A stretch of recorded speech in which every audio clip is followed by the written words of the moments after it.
Reiz pēc suras darba dienas ambiciozā deputāte X Saeimas kafejnīcā pārdomāja savu nākotni.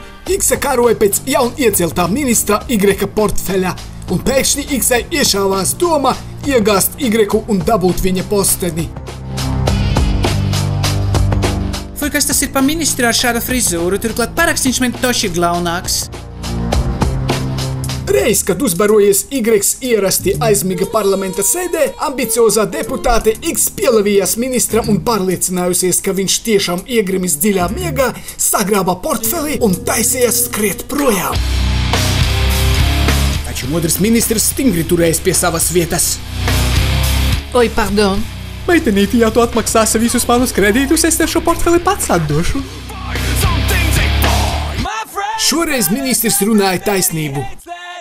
Viņš nemīlēja savu darbu, bieži nolādējot to un sirds dziļumos pat sapņoja kādreiz tikt no tā vaļā. Taču deputātu barotavas tuvums arvien spēja iemidzināt viņa sirdsapziņu, un viņš turpināja nest šo smago nastu. Bet ambiciozā deputāte X neatmeta cerību tikt pie kārota kumosa. Hei! Tas ir atbildīgs postenis! Pakaļdzīšanās pa politiskās arēnas džungļiem turpinājās pāris nedēļas. Abi sīvi cīnījās par ministra portfeli pielietojot netīras tehnoloģijas, publiski atmaskojot viens otru un bieži debatējot tiešajā eiterā.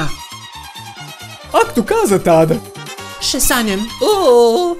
Bet izrādījās, šis postenis sen jau bija paredzēts kādam citam. Koalīcijas deputātam Z bija stiprākā aizmugure. Losi, došu portfeli. Paldies, ka pieskatīji.